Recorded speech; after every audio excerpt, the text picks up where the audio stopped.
অন্তর্বর্তী সরকার দায়িত্ব নেওয়ার পর নিত্যপণ্যের মধ্যে পেঁয়াজের সর্বোচ্চ দাম যাচ্ছে চলতি মাসের শুরু থেকে মাঝামাঝিতে। সপ্তাহের ব্যবধানে প্রতি কেজি পেঁয়াজের দাম ছাড়িয়েছে ৮০ টাকা। যদিও হাসিনার পতনের বছরেও দাম ছুঁয়েছিল ১১০ টাকা পর্যন্ত। বাজার ঘুরে দেখা গেছে জুলাইয়ের শেষ সপ্তাহে বিক্রি হওয়া সর্বোচ্চ ৫০ টাকা কেজির পেঁয়াজ আগস্টের দ্বিতীয় সপ্তাহে বিক্রি হচ্ছে ৮৫ টাকা পর্যন্ত।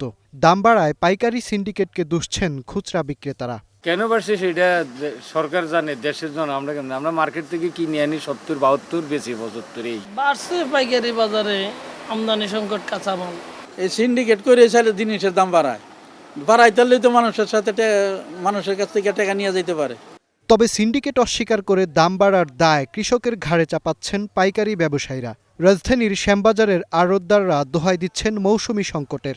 এরই মধ্যে আমদানি হতে পারে বাণিজ্য উপদেষ্টার এমন ঘোষণায় দাম কমার আশা তাদের। কৃষকের হাতে আছে বা রাখিয়ালের কাছে আছে, মাল দাম কমলে হয়তো বেচে না, যেমন পরে বিক্রি করবো দাম বেশি হইলে।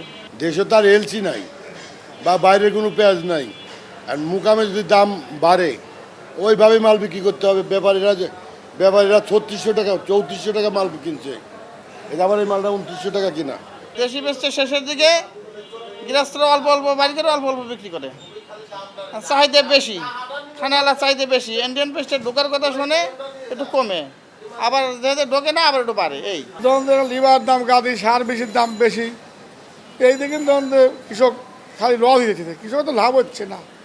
আবার সে পিসটা বছর সময় ২০০০ বেচতে, ১৮০০ বেচতে, এখন ৩০০০ টাকা বেচে, তবে ২০০০ টাকার সমান হয় না, অর্ধেক বেঁচে গেছে। কৃষি মন্ত্রণালয়ের তথ্য অনুযায়ী গত মৌসুমে প্রতি কেজি পেঁয়াজ উৎপাদনে কৃষকের খরচ ছিল ৩৫ থেকে ৪৮ টাকা।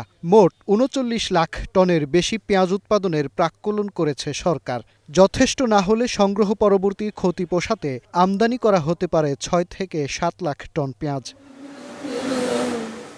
মাজহার মাহবুব, স্টার নিউজ, ঢাকা।